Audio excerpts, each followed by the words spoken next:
And we are live, people. Welcome to the Unpopular Review WWE Crown Jewel. Not Crown Royal, though some thought you would have to drink to watch this pay-per-view. I would disagree today. I am your host, the best in the world, the head of the table, Mike Knox, baby! Yes, yes, yes! And I am joined by, you see right above me, I mean, got the big E thing going on, just representing all the old represent. Should introduce her first, technically. So I'm taking you off the thing, administrator. I have to do ladies first. The wrestling doll is in the building. Ooh, ladies first. Ladies first. How you doing, wrestling doll? I'm good. How are you? I'm excited on a Thursday afternoon, which is pretty shocking. How about you? I was surprised myself, but I haven't gotten the day off for something else, but this happened to fall on my lap, so it was perfect. All right, touche. And as always, you see him right there, the administrator himself, just looking at all that blue around him. Smile, baby boy, smile. How you doing this Thursday afternoon? I'm doing good. I'm repping the SmackDown blue as always, representing one half of Team 12 Eyes. I feel like that's our new team name. We're 1/3 Team 12 1/3. Eyes. Thank you so much. I really appreciate that. High five for correcting, partner. High five. But we're gonna have a good time. It's a good Thursday. I'm really excited to talk about this pay-per-view. It's a really good one. You know what? It not only was it a really good pay-per-view, the atmosphere. I'm gonna say it. It was better than SummerSlam. I think so, personally. It was better than SummerSlam. Claim, Mike. That's a high claim. It's not that high to go over this past year's SummerSlam. For what it's worth, it's just the ending with the Balor situation rubbed a lot of people the wrong way. Just the Becky 26 seconds thing. Like, no one was mad Becky won, but the disrespect to Bianca in that 26 seconds, to me, this is up there with the finger poke of doom. So it wasn't hard to beat SummerSlam. And I think a lot of people, 2 years ago at this point, got mad about taking the $1 billion to go to Saudi Arabia. It's a business. I mean, I don't care. I hate Adidas, but if Adidas gave me free shoes, I'm going to say my Adidas like Run DMC did when I was a kid. But overall, I do got to say this, wrestling doll, I thought it was better than SummerSlam. Your thoughts on just the overall, how you thought about this pay-per-view? I thought it was personally one of the best pay-per-views I've seen all year. It was as good as WrestleMania 37 for me. It definitely beat out Extreme Rules this year because Extreme Rules sucked this year. Facts. And SummerSlam was good, but I just feel like this one was better. I think, you know what? Finn lost. So what? Get over it, everybody. I was sad, okay? But if you don't know, okay, what Mike Knox brings is, I tell everybody, when you hear these voices, you hear these pipes, it's the show for the intelligent wrestling fan, right? Let's just think about it. I know it sucks. I had to break the spoiler note to my kids that King Woods was going to win, but I mean, we knew that, right? So we can't get mad when we knew Finn was in a bad position. But your thoughts, Administrator, your thoughts on this Crown Jewel event? I think in challenging you that it was better that it wasn't better than SummerSlam, I have to agree with you. It was really better than SummerSlam. I really thoroughly enjoyed the pay-per-view. I think from top to bottom, everybody kind of went in there saying we have to bring it. And anytime that you have every single one of your superstars saying we got to go in there and we got to put out our best work ever, that's when you're going to get the best kind of pay-per-view, best kind of live event possible. So I was just surprised that there was no match that I could physically leave my room and actually walk away for. Like from top to bottom, crisp wrestling, great storytelling. Even the kickoff match, which we'll talk about in a little bit, was amazing. So I like that. I like that. Now, I will say this much, and I want to take it just a little step further. It wasn't hard to be better than SummerSlam, right? But the atmosphere, a lot of things, crowds, for what it's worth, like it or don't like it, they can make or break a show, right? And until the last match, when they were kind of just throwing all kind of cheers and chants and the crowd was getting confused, the crowd was very into this whole entire evening. I mean, they only come there once a year. They showed up, they showed out. I got to give the guys and the girls in the back, their credit for putting on the show tonight. But let's start. So how y'all like to do it? I like to work from the bottom to the top because that's what we're here. All right. And we saw the end, which gave us the beast incarnate, Brock Lesnar, taking on your tribal chief, people. Sorry if he's not. He should be your tribal chief, okay? He is the man, Roman Reigns. He kept it together. He got him clean 123 in the ring, which I didn't think was going to happen. I thought they're in Saudi Arabia. Brock wins this match. It's the only match I lost in our predictor. I changed it the last moment, but maybe I saw somebody put in there Brock wins by disqualification. I thought that seemed more intelligent to happen, but never thought Brock would take the 1, 2, 3. But this isn't Roman's first dance beating Brock Lesnar's ass 1, 2, 3. It was just the first time the fans actually cheered about it, Wrestling Dog. Your thoughts on that final match? That match kept me on the edge of my seat the whole time. It was crazy, the moves that they were doing, especially Brock. When he mocked Roman and did his thing, I was like, oh my God. I died, and the whole match had me on the edge of my seat. Roman did a good job. I will admit, he did do good. It wasn't his match to lose right away. Wrestling Dog, do I smell Roman hate? I'm not a big Roman Reigns fan. You know what? I've been cheering for Roman for 7 damn years. Excuse me, Mama. For 7 damn years. I haven't been cheering for 7 months since I've been into this. So let me. Okay, so 7. I have to just sidebar quarter in the meter, right? Because I always throw this out there because my wife, I'm married and all that good stuff, and the girls I be around. I thought every girl loved Roman Reigns. I'm mistaken here? You're mistaken. I don't like Roman Reigns. You don't think he has that? I can acknowledge he's more than Sammy Guevara. Like, they call him a Spanish god. Stop it. No, Roman's a Samoan god, no? Roman's the tribal chief, head of the table. You can't call him a god. I like how she fixed that one. All right, Administrator, your thoughts on the final match? I want to touch on the fact that there was just an acknowledgement of the tribal chief and head of the table by the Wrestling Dog. So I feel like we're getting somewhere in this. Hey, that's what he's called us. That doesn't mean I acknowledge him as me being a fan of him. I feel like, Mike, you brought out the best. I can give respect to him when he does good, but that doesn't mean I like him. What's not good about Roman? The hair, the tattoos, the way he talks trash in the ring. I know it's only been 7 months for your Wrestling Dog, but go back and watch those promos from the COVID era when he was turning off people's TVs and he was looking at the camera saying, those because I watched during the Thunderdome. Yeah. Oh, man, we're gonna work on you a little bit more. Poking the bear. Go ahead, Administrator. Your thoughts on this last match? Because I thought it was good, and I thought for what it's worth, the action, fast-paced, 15 minutes, they did what I thought they couldn't do in that time frame. That was entertain me. They still somehow, which is great. This is what I loved about the whole Paul Heyman, being in the middle of this. Who the hell was he throwing the belt to? We really don't know. We don't, because he threw it flat down the middle. He threw it right down the middle, and then he was smart enough to hide behind the camera. Because I kept saying, "Can we see his face?" And he hit behind the cameraman. They're out in the outside the ring, so you couldn't see what was really going on. Although he rode into the sunset with Roman Reigns, I still think there's a lot to this storyline. But again, your thoughts, Administrator. I love Roman Reigns. I'm a huge Roman Reigns fan. But when you put up a challenge like Brock Lesnar, and like you said, Mike, Brock has they beat each other's asses. You know what I mean? So it's not something so strange that one of them would come out the victor. This is kind of the one match we went into not knowing who the clear decisive winner would be. Like, yes, Roman has been on one of the most historic WWE championship runs of any career possible.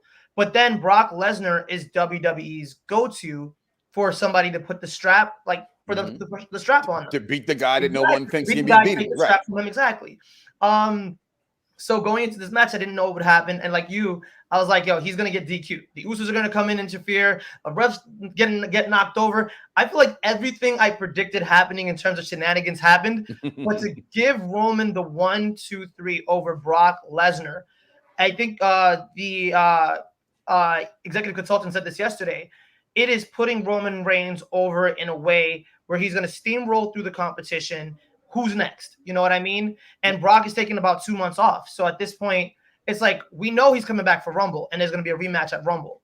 So I think that this match really did what it needed to do. You had the little nuances of Paul Heyman saying, at least at the beginning of the pay-per-view, hey, I'm walking in with the reigning defending Universal Champion Roman Reigns, and I'm going to walk out with the reigning defending Universal Champion or the defending Universal Champion. He kind of alluded to he didn't know who was going to win this match. And you saw how torn he was during the actual match itself. Like, if you guys kept your eyes on Paul, like, his nuances, his facial expressions were just like, he was so quiet during this match. It's like, who do you go for? It's like, do you go for your old girlfriend or do you go for your new girlfriend? He just stood there stoically. He was just standing there like, exactly. And I was really watching him a lot more than the match. Exactly. To see what he would do there. But I want to touch on something that you said there. I am just a lifetime hater of dirt sheets. It just, I think they're, wipe my ass, but I'm like, I like dude wipes. But Brock's gone for 2 months. Yeah. So the executive consultant said yesterday that Brock is gone for 2 months after this match, and he'll be back by Rumble. And that does make sense that Brock would take some time off, even just having come back. Obviously, I don't see that this feud is going to continue until Rumble. I think Rumble is bigger, and it's a bigger stage for him. And since they're not having a pay-per-view in December, the next possible match they could have is at Summer Survivor Series, which they're booking Roman versus Big E at this point. Right, but that's that wouldn't work. That's Exactly. SmackDown versus Raw. But Exactly. I don't know where that came from, executive consultant. I'm gonna challenge you like I challenge everybody else. Show me in black and white that Vince or somebody from that company wrote that. I've heard nothing about Brock Lesnar leaving. So until I see that, I don't see that could be. It makes. I mean, it's WWE, so we know anything they want to do can make sense. If they want to just put the Men in Black thing in front of us, so forget something, they can make that happen. But it makes no sense for that, in my opinion, to go that long. Not wrestle, don't have them cross paths. I'm okay with that, but not to see him for 2 months. You need to see in black and white. I don't have the white for you, but I got the black for you. When I say something, you can go ahead and take it to Las Vegas. It is definitely, give me the shit. It is definitely what's going down. It's me, Elvis. It's me for the second time. I said it's going to happen. Brock is not going to show up because he's not needed in the Big E feud with Roman Reigns. Doesn't make sense. Not a feud. That's not a feud. It's going to be a feud. They've been setting up this feud for months. They've been setting up this feud for months. Okay. And this is Big E won the Money debate. This was the direction they were going to go down. Okay. I knew that. That's not what I'm saying. That's not what I'm deterring from. I am an intelligent wrestling fan. What I'm saying is that this is Lashley, who just got, we'll talk about him in a second. But Big E and the Tribal Chief, if you want to set the storyline, then okay. This is strictly for Survivor Series for them to do something with Raw versus SmackDown. Those two would go no further than what they would try to build for this, and that's it. That's all Big E and Roman Reigns has coming. This is all about 2023. As I said, it should have been in 2021, but COVID happened when it's actually blood versus blood. When the real Tribal Chief, his cousin Rock, shows up. Until then, that's not the real Tribal Chief. How dare you? How dare you disrespect the head of the table? What is going on? What is going on, Mike? I purposely sat down to be ahead of a table. Kings have kings. There's multiple goats. There's multiple heads of the table. This is what you're speaking. Ladies and gentlemen, watching Unpopular Review. Around the Block, so Mike Knox, hosted by the best in the world, in his eyes, Mike Knox, as well as the Wrestling Doll and the Administrator. Please make sure you like, love, and share this to all of your wrestling timelines groups. We know what's going down. Hey, do you all know what's going down? Hello, the Wrestling Doll. My name is Charmaine. I'm #1 fan of UPR. I'm also the first woman win the first promo battle. Nice to meet you, Wow. Guess what? Chris Jericho's the first person ever pinned The Rock and Stone Cold on the same night. No one cares. I agree with you, The Rock. That's what I'm talking about, Zoe Harley. No, he agrees with me, The Rock. What are you talking about? I got challenged by the best in the world. He agrees with me, the real Tribal Chief. No, he said The Rock. That's me. Right, because I said The Rock. It will be. Thank you. Frankie, shout out to Real Wrestling World. Frankie said the Tribal Chief versus the Great One. Honestly, he's saying don't put that nonsense. Don't put that nonsense up here again. I'm the Great One. Stop it. Am I the Great One? Oh, listen, to move on in the safe face. We're not going to listen. I'm Sir. just saying it's all about blood versus blood. Title it how you want to call it, but it's blood versus blood. It's Rock versus Roman. That's all that matters. Roman would carry the belt. He's not the real Tribal Chief. That's all I need you to acknowledge. Hey, Charmaine, there would be no Tribal Chief without. That's what you don't get. All right. For 1/2 a second, let's take a behind the curtain. Let's step out the character and let's speak logistics. That Roman, none of them people would be here without The Rock. That's you say none of the people would be there without Hulk Hogan. The Rock is the whole Tribal Chief thing is he's the breadwinner. He's the head all be all because how they all get paid. Well, technically, it's The Rock because he makes more money than Roman. Administrator, do you believe this nonsense? Do you believe this bullshit? I'm running on time right now. I'm trying to get through these matches. That's what I believe. You're running on time? Do you have something better to do? Yes, I do. You have to go see your woman? Are you that whipped? Where's the whip? Hey, it's better to be whipped than never be whipped at all. Leave that man alone. I'm sorry, I can't hear you. Alone. Over the side is somebody kissing some ass to a girl that's not even here. Oh, wow. Oh my! I'm giving this back to Russ. I can't be on this, Russ. Please go somewhere. Please pass the baton. Thank you. That's my phone. Stop. Man. We're going to have Hold words. on. What does it say right there? Acknowledge. Mike is speaking facts about The Rock being the tribal chief because I am the best in the world, baby. Yes, yes. I'm gonna have to watch this yes. later to hear the what the hell voice y'all were talking of the about. voiceless. Now the match. Administrator still ain't got his thoughts out because you want to come in and jump. Administrator, please, the match. It's Jesus, cool. professional people. It's cool. You know, professional here. Suit and tie all the time. It was a really great match. I feel like the nuances were there. Paul Heyman himself is amazing. In setting up I said this yesterday, kind of a storyline within a storyline. We had the storyline of Brock versus Roman. Then we had the storyline of who Paul is going to side with. And obviously tonight he sided with Roman Reigns. But if that Universal title transitions over to Brock Lesnar, is that going to change allegiances for Paul Heyman? That was the big question this match. That's why he was so stoic. That's why he was watching it so closely. Because if Roman loses, who are you pitching your wagon on at that point? Does he even remain tribal chief with a loss? No. He has prided himself over the last couple of months, the last year and change, over being a tribal chief that wins every match, takes every single person out, smash them, stack them, pin them. That's what he does. That's what he said constantly, time and time again.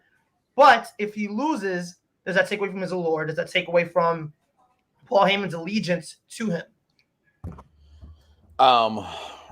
That's the $1 million question, right? That's why we watch. That's why wrestling is hashtag storyline.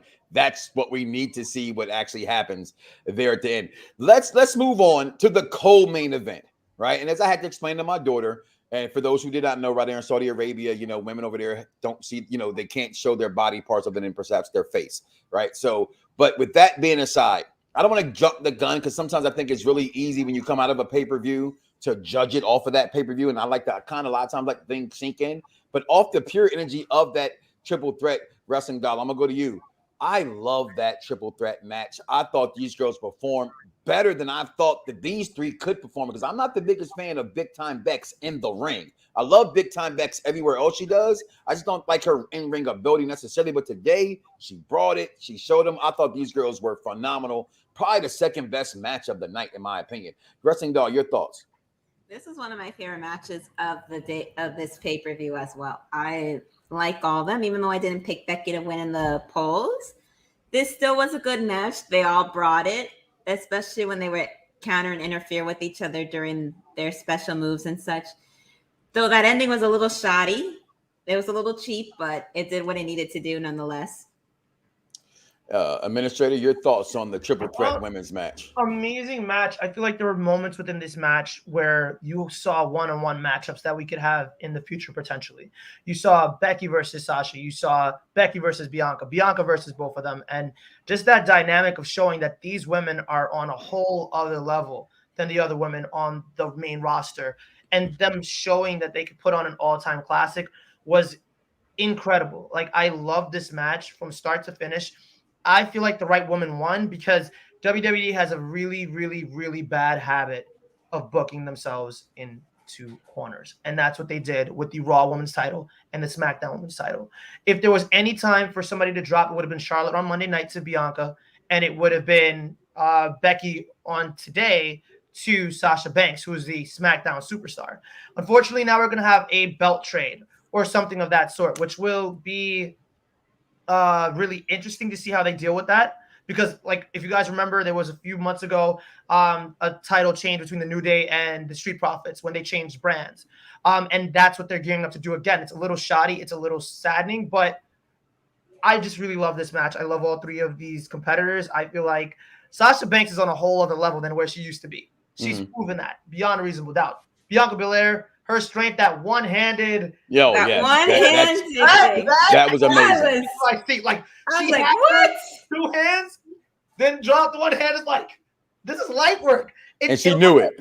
And she knew she got over with that too. Exactly. I was like, this is nothing. Strings. It looked like there was almost strings, like maybe attached to Sasha Banks, but there wasn't. That's just pure strength. So I enjoyed the match. I have nothing but great things to say about this match. You know what? I know a lot of people are not liking the fact that Charlotte is Raw champion on SmackDown and vice versa with Big Time Bex. I called it. I loved it. And here's the reason why I'm all for it. Because, again, it's their company. They can do what they want to do. And it makes more sense, honestly, because they're going into a pay-per-view about one show versus the other show. So we know those both are going to switch. How they do them, that's the, again, the why we watch wrestling, to see the storylines play out. But I'm all in favor of it. Honestly, when I realized it, and I'm sorry if you guys haven't been familiar with this, the greatest women's wrestler of all the times, Charlotte Flair, as long as she has a title, nothing else matters. Okay, so I will let that one be that one.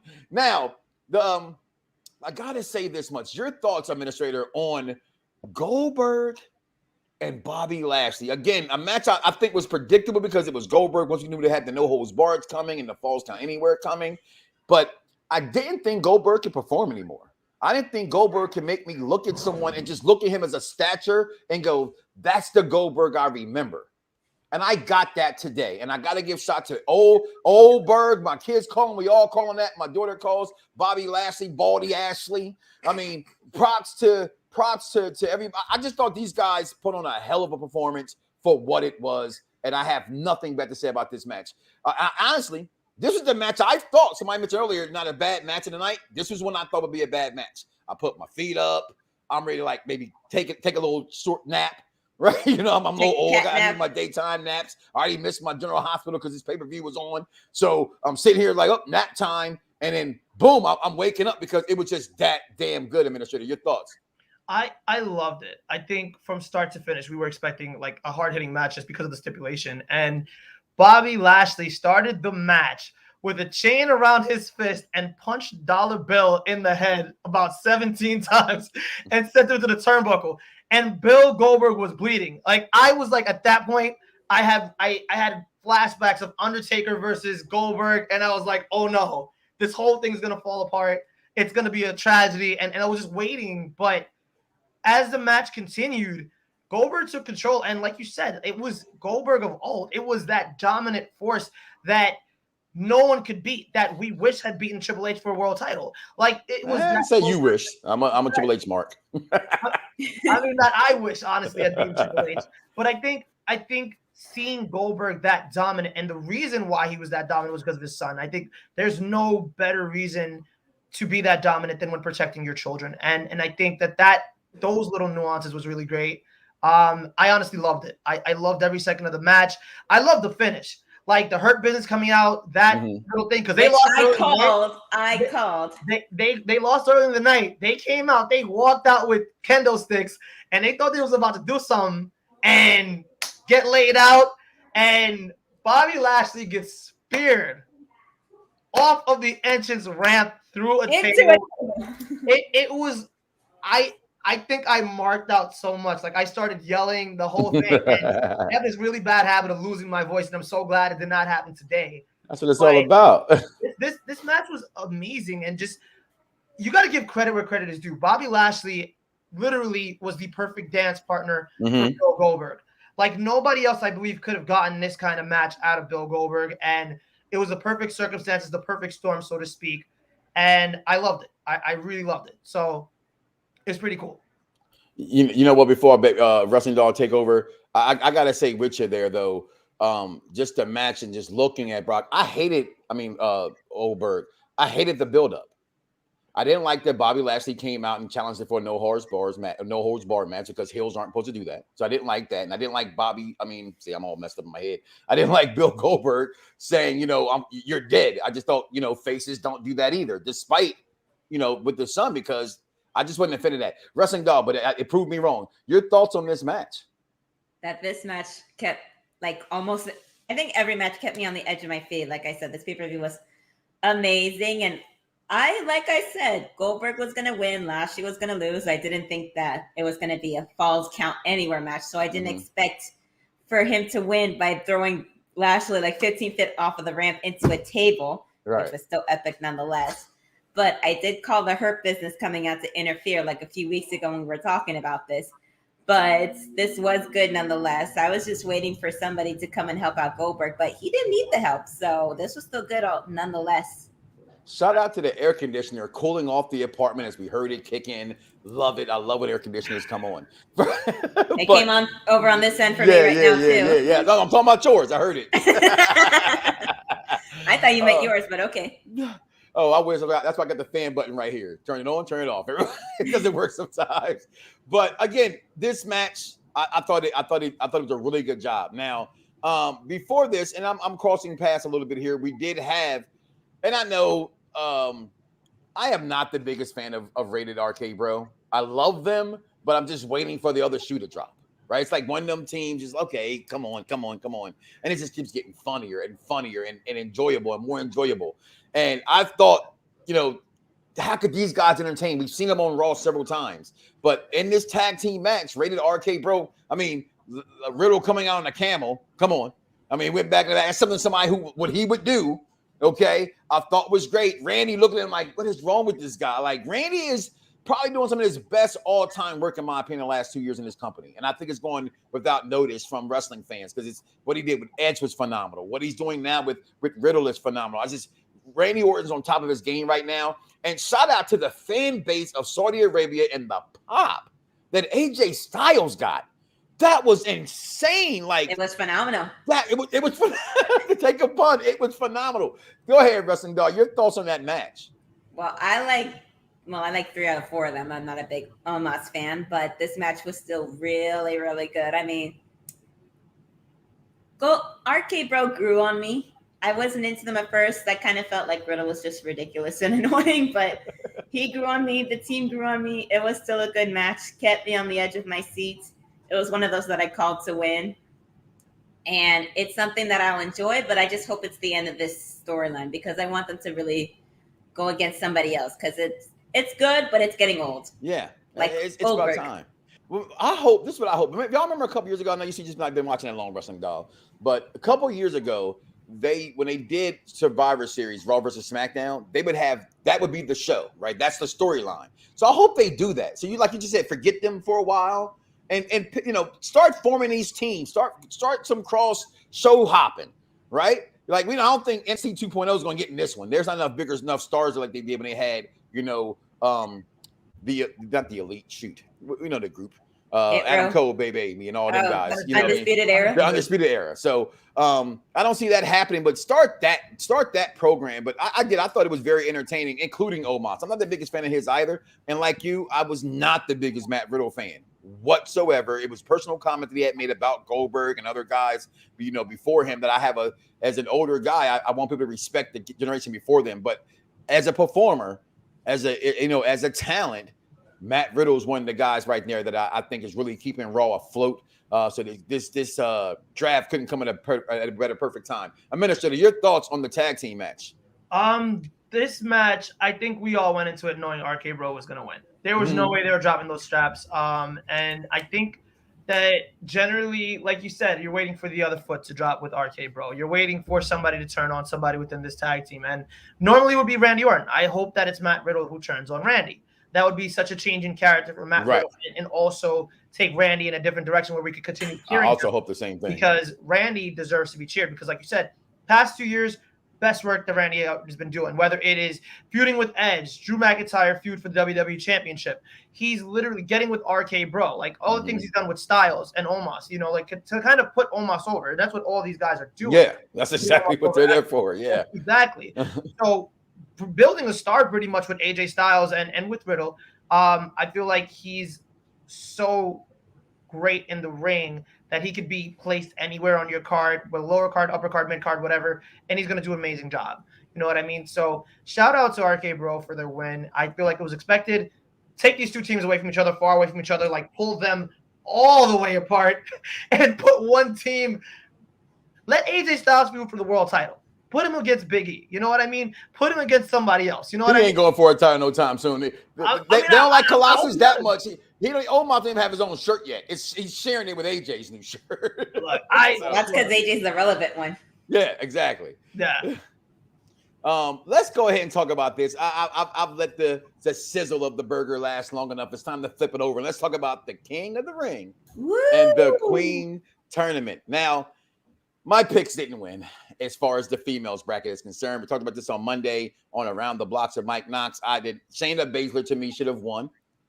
If Shayna Baszler was not going to win, in my opinion, it should have been Carmella because the company typically does things like that of that ilk. Now, they still went the Carmella way, which was Zelina Vega winning. Zelina, here's my issue, and I love Zelina. I'm a fan of Zelina all the way, but the how they built her coming back, this makes no sense. Other than what we talk about, was there a couple of hands rubbed, a backstage deal that let Malachi Black get out of his 90, competition clause early to go play for AEW, and I think this was her reward.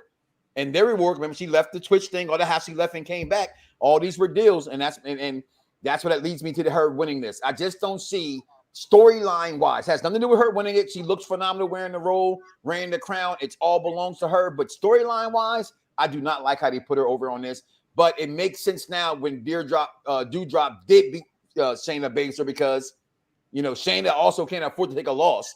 But I don't know. I don't get this whole thing. I'm happy with Zelina winning, but I just don't like where they went and how they got to this conclusion. What's going on, everybody? Wrestling Doll, your takes. Well, this match was good. It wasn't the best. It wasn't the worst. It was Only okay. Female of color. It's the first tournament they ever had. What are you talking about, Elvis? Elvis talks nonsense. Anyways, it was good. I didn't pick Zelina to win only because when I was talking about this on Monday Night Raw with the technician while he was still there and Bad Guy Champ, and he was like, oh, if Dewdrop wins, then she can be like one of those like Nikki ASH, kind of like for the children. If I can win, you can achieve your dreams too. So that's kind of why I went with her. But Zelina winning, good for her. Am I happy? Not 100%, but it's still good for her. But I don't know. I feel like they're kind of maybe might be taking the easy way out with having her win. I mean, this is the same person like from SmackDown, like with everybody on SmackDown, literally just got put in for Money in the Bank, didn't earn their way into it. So it's like, what's going on behind the scenes? Did Sonya say something to the backstage people? Be like, oh, have her win.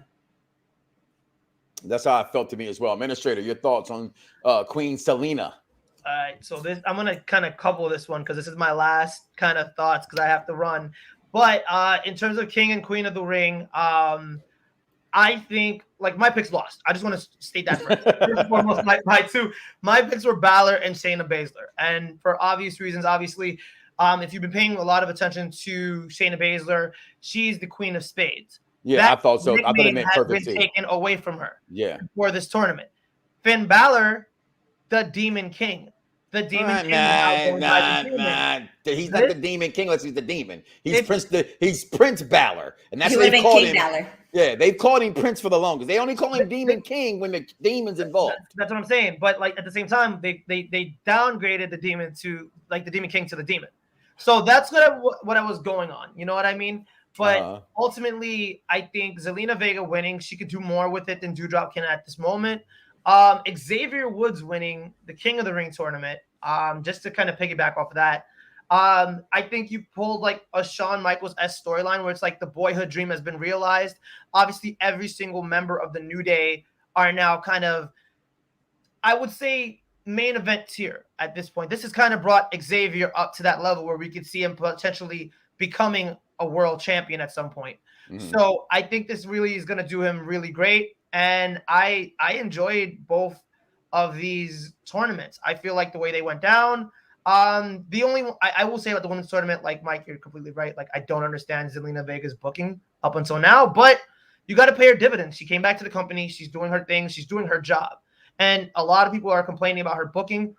If she's getting paid and she's having a great time and she's respected within the company and they're just giving her this honor, because they're being the first of anything in WWE is an honor. Is an honor. So congratulations to her. Congratulations to Xavier Woods, who, is King of the Ring now. So I just want to see where the people who lost go from here. Like Finn Balor, Shayna Baszler. Like, what are we going to do with the people that did not win, the runners-up, so to speak? Well, we know what Shayna's going to do. She's going to be Sonya's hitman every time Naomi wants to get in the ring. Which was horrible. And Finn will probably win the U.S. title against that worthless U.S. champion on Monday Night Raw. Damian Priest. Damian Priest. I'd like to see that match, though.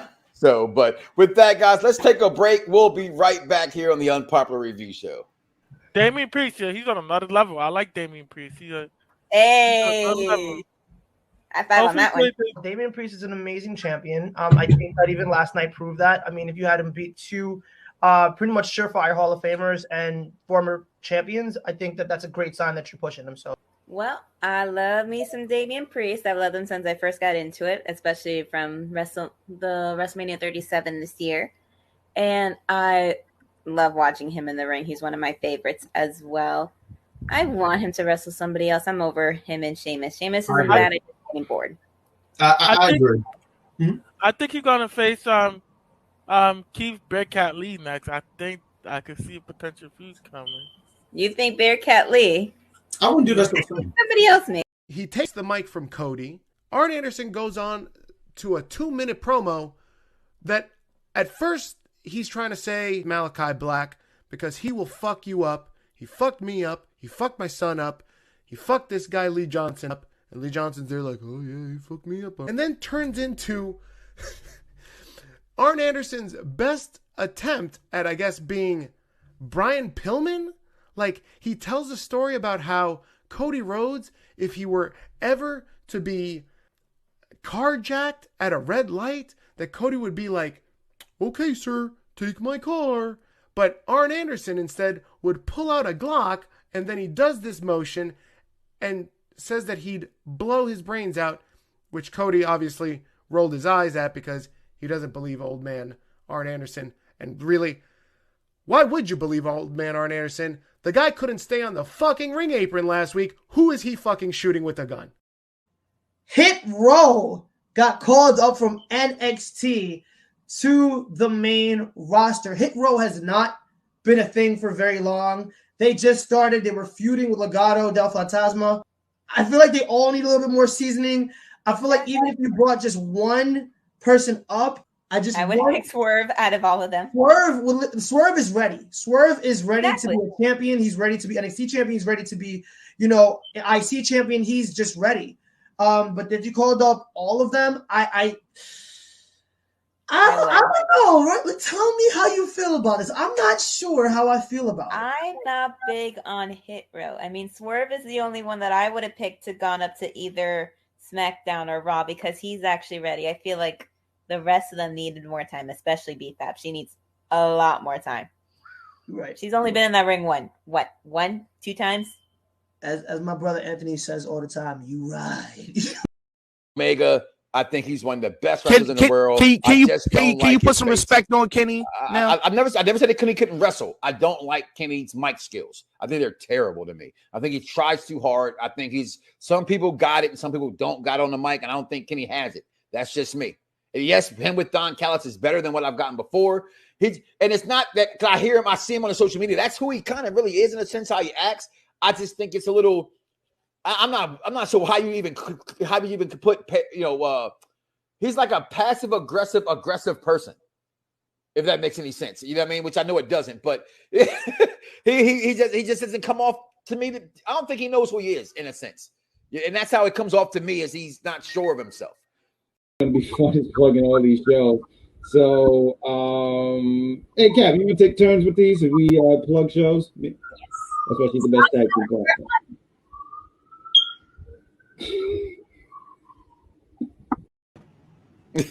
Okay. I love all those commercials. Yes. Well, welcome back to the Unpopular Review Crown Jewel Results Show. Now, I want to go a little bit more into, we haven't got a chance to speak about the King of the Ring tournament in itself. And I thought, for what it's worth, the male side was an okay bracket. Right. And so I thought either one could have won. I'm a Prince Devitt guy from day one. I have like a handful of guys that I followed in the indie circuits before they made it to the main roster. He's one of them. Him, Moxley, American Dragon, Daniel Bryant, CM Punk, up to name a few. Those are like the only ones I've ever loved from the indie circuit up to the big show. And so, but I also watch what they've done with Finn Balor since he's come up to the main roster. And that's feed him to the tribal chief, which was just disrespectful. Right. And who? Finn or the tribal chief? To both. To be honest, like it's a horrible one-off is what it was with Roman. And then it was just bad all around for Finn because it does nothing for him. Right. And I think when you have a talent like Finn Balor who can wrestle, who can go, Finn's only problem is he's a little skinny. Right. But they know that. They still bring him up. They got to put him in positions to be successful. Him going against Roman, stylistically doesn't match. You know, just watching him on, like watching Dewdrop with Selena Vega in the ring. It was hard to believe Selena Vega could beat her. It's when somebody made Alexa did beat Nia Jax before, yeah, so and that's that hard to also believe, too. rubbed a lot of people wrong, right? Like, how does Alexa beat Nia Jax? And that's where I always eager wrestling fans to remember it's wrestling. Exactly. It's entertainment. It's Anything storyline. goes. Anything goes. You can get on board with Rey Mysterio winning big matches, but you can't get on board with some of these things winning matches. So I let that go. But I absolutely did love the fact that Xavier won. Not just because he called for it, but again, being an intelligent wrestling fan, the New Day has done everything for the WWE. He's not going to be a world champion. He's just not going to be. Ouch. Right? Yeah, I'm just being honest. It's not. It's wrong company, wrong time, wrong size. Kofi got it because culture maybe and injuries maybe, but that wasn't Kofi's spot in the beginning. But it came out on top. He won it, and then they disrespected his run at the end by having him lose to Brock in 6 seconds. Okay, and then they force feed, Big E this title. So take his King of the Ring, let him be king. He's already cocky. Don't turn this camera off. Don't do this. This is going to be amazing because if anybody is already being entertaining, it's the New Day. And now you're going to call him king. Just all kind of shenanigans, all kind of things can happen. It's actually a better storyline that King Woods, I love that name, King Woods wins and not Prince Devitt, Prince Valor. Your take on that one, Wrestling Doll? Well, I do love the New Day, and like I've said before, Xavier is my favorite of the New Day, and like you said, it makes sense and it works better for him since the whole boyhood storyline thing, like they've been saying, like he wanted to do this because of King of the Ring. Mm-hmm. It also makes more sense because all his wins that he's had before this were tag team wins shared with someone else from the New Day. He hadn't had any solo wins. Kofi had Kofi Median when he won. Big E has the heavyweight championship now. So now it's Xavier's turn to have something for himself. And who knows what'll happen? He might get cocky and turn on the New Day. I don't think so, but who knows what could happen? Anything can go with this. They can make him a total asshole. I mean, when they have these people win, a lot of the times they turn into complete assholes, which is ridiculous, but they get cocky nonetheless. So they might do that with him, but who knows how else they'll have it go. And but it was still good. Commentary normally doesn't progress stories. They were very on top of their game today as well. When they mentioned that, I believe, that Xavier hasn't gone, but they mentioned more like he hasn't gone the distance in a solo match, right? And so how the advantage would be defended if it goes longer. And talk about the match in itself. It was a little short for my taking, but it was really, really good. A dream match for me. There you go. And the match in itself, watching it from a wrestling technician guy, like I love guys like Randy Orton. I love guys like Bret Hart. I love guys like, I go back in the day, Ronnie Garvin, Barry Windham, beautiful Bobby Eaton, may he rest in peace. Technicians of the ring. This ring work between these two guys was flawless at how they were moving in the ring and setting each other's up for the next bump. I thought it was really, really, really good from that standpoint. But all hell King Woods, if you ask me. And there it is. I bow down to no man, but I will buy him a steak dinner. I bow down to this king. So Elvis can zip it. So is this your king? This your king? This is your king. So the opening match, right, would have gave us the Hell in a Cell match. Which is surprising. Which not only was it surprising to open the show, it was a great way to open the show, Wrestling Dog. It was, but I was so surprised. Who wasn't? But the surprising part that was not surprising, shall I say, was Edge this winning. match. Was this match? No, I thought Edge would win, right? Because I did too. How they build things in wrestling last time, end of 7 years. And, you know what I mean? Edge just got his ass whooped last couple times, right? So it was just one of them things Edge had to get his comeuppance, right? But wow, this match was better than the whole Hell in a Cell pay-per-view itself, in my opinion. It flat out was. No blood if you don't count the blood on the back, right? WWE doesn't do that, which I thought, with Goldberg and Bobby Lashley with the chain, a little blood in the back of the head there. I thought that was pretty good a little bit. But overall, I thought this was the match of the night.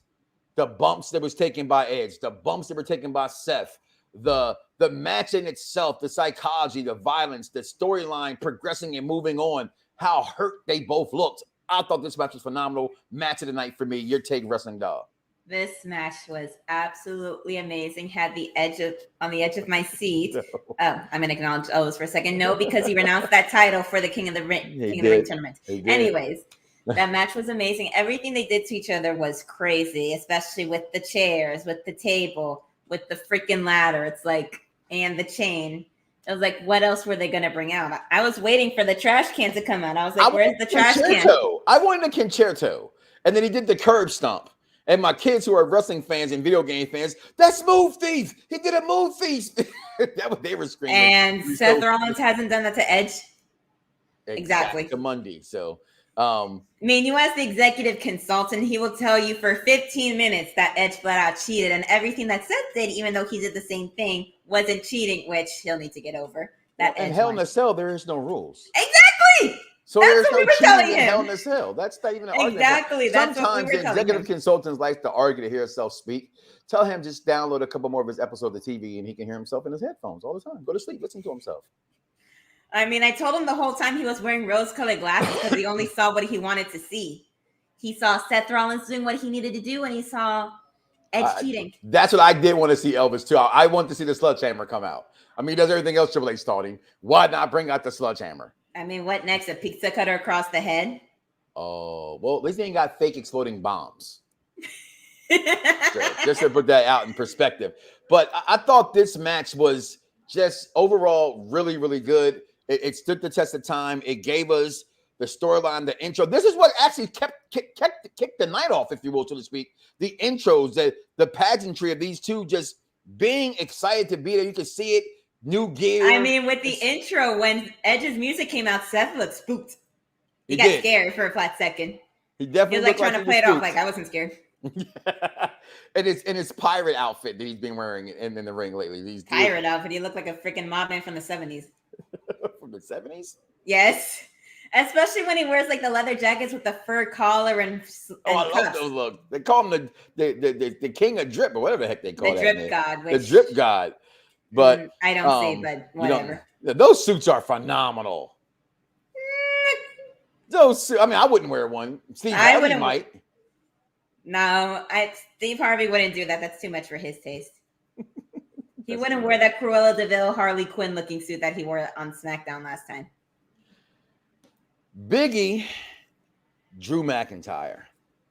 Sneaky good damn match.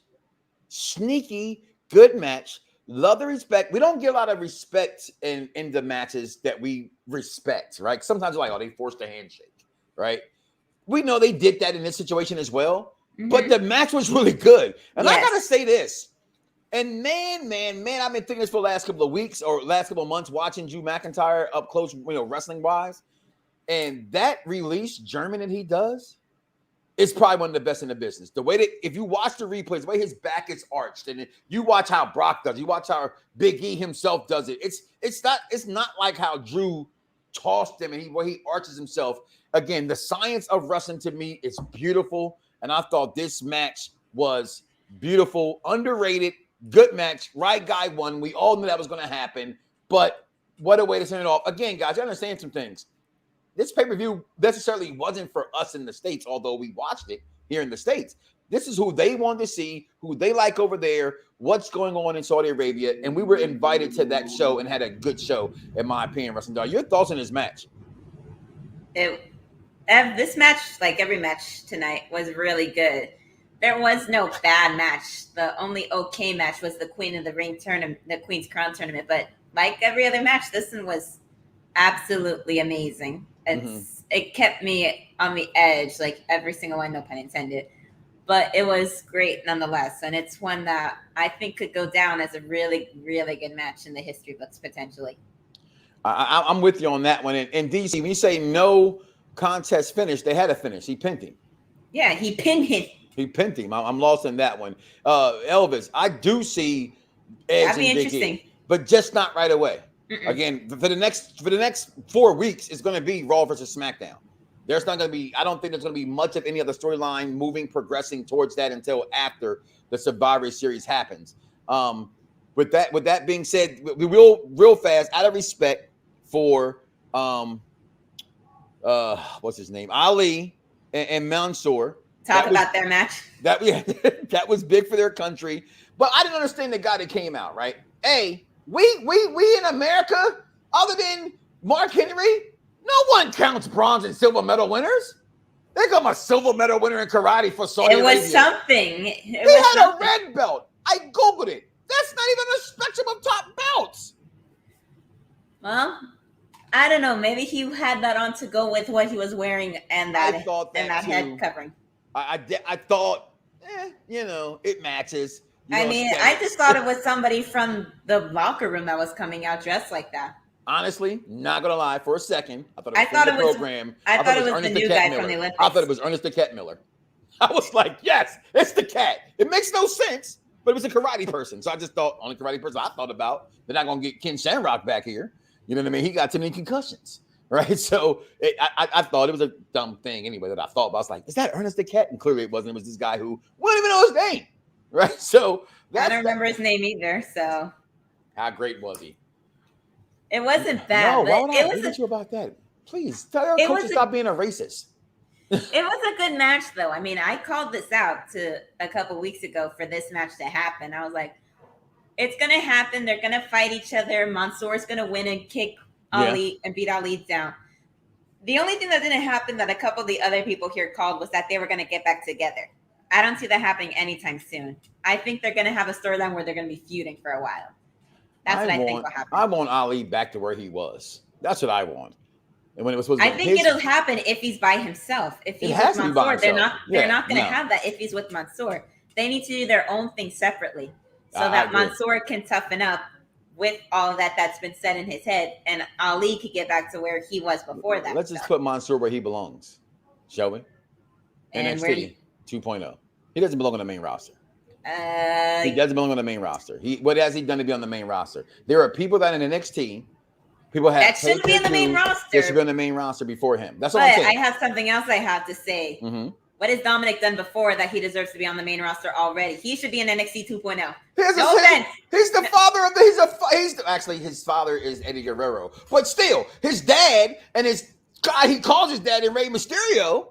And I get it. What has he done? He's a name though. That's the difference. That's the only thing. But Mansoor's not even a name in this country. He's a name over there. But over here, no one cares about Mansoor. No one's cheering for Mansoor. I don't mind Mansoor. I'm not going to say I love him. This is what I always say. Wrestling go. What you love is what you pay for. Are you buying a Mansoor shirt? Maybe. I can't argue that because I don't know you well enough to see you're a liar. I don't believe you. We need more people, as they would say. That would be more believable. That's more believable than me buying a Roman Reigns shirt. Well, that's just a goddamn cotton picking shame, as my grandmother would say. Okay, because I got plenty of Roman shirts. The Bloodline shirts, one of the greatest shirts ever made, and I had to get this Wu-Tang Mysterio shirt because this shirt is pretty gosh darn hot. Okay, I fucking love Dominic Mysterio, and I love the fact that Dominic Mysterio Jr. at Here's WrestleMania. The thing: I don't mind Dominic. I know that you were just making a point, but he needs to work his way up. But he's already better than Mansoor. Well, then in the ring, he's already. They need a match together. Then I would like to see a match with them together. I would like to see that. It's just to me, Mansoor doesn't show main roster. He's 205 written all over him. Now, we know 205 doesn't mean anything. They had Odyssey Jones on there like this past week or something. Odyssey Jones is like 325 pounds. I don't get how he's on 205. But my point is, he needs to go somewhere that we're not going to see him. He should be in NXT to move up, but that's besides the point. Well, Vince does what Vince wants to do. And unless we got $1 billion, we don't get to choose what we want. I know. There have been a couple people I would have chosen from NXT to come up to Raw or SmackDown instead of some of the ones they picked. Y'all, I saw the commercial Abby played. We talked about Hit Row. I think I am the only black person that likes Hit Row. Nobody I know that likes Hit Row.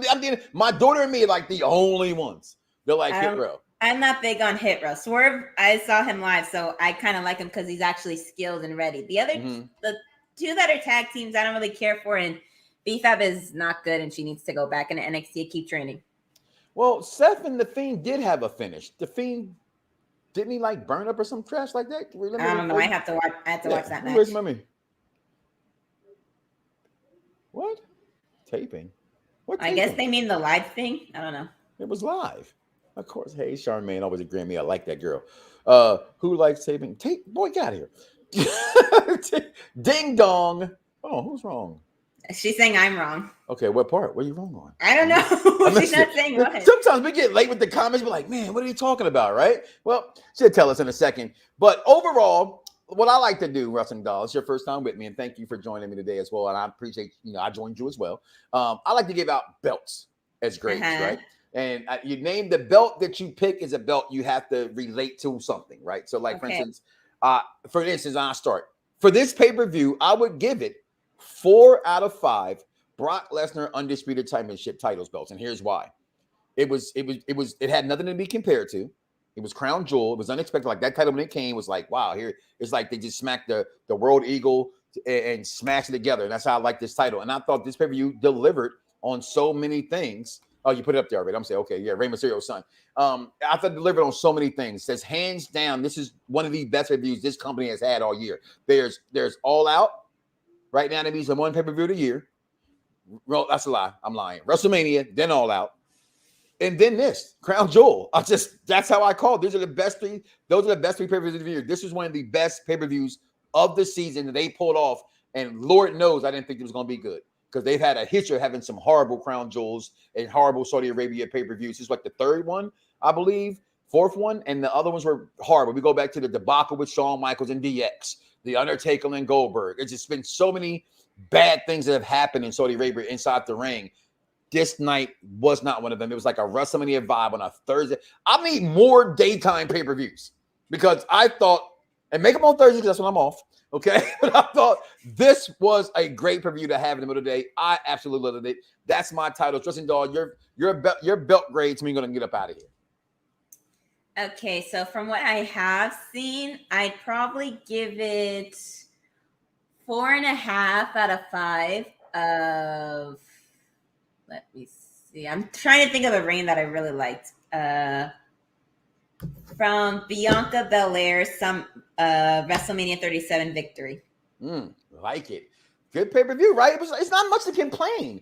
And when I think as a wrestling fan, right, when there's not much to complain about, you know what's about to happen next, right? We're going to have all the other fans that hate everything WWE does and complain. AEW fans. And I say, are you a wrestling fan or are you an AEW fan? Because there's a difference. I'm a wrestling fan. Neither one of these companies pay Mike or Unpopular Review. We're going to say what we want, how we like, what we don't like. And it's that simple. This pay-per-view, whether you like AEW. They couldn't pay me enough anyways. Actually, you could probably pay me enough to check. I got 4 kids. So what I'm going to do for King Xavier, I'm going to go ahead and put on my crown, because I am the king of the predictor. So, yep, this is mine. What on my birthday? Yep, you see that little shining gold thing right there. My wife got it for me. Yes, I'm the king, Woods, not you. So with that being said, so Wrestling Doll, we will catch you guys next time, y'all. This has been the Unpopular Review. I am Mike Knox. That is the Wrestling Doll. And we'll see y'all on the other side. If not, see you later. Peace.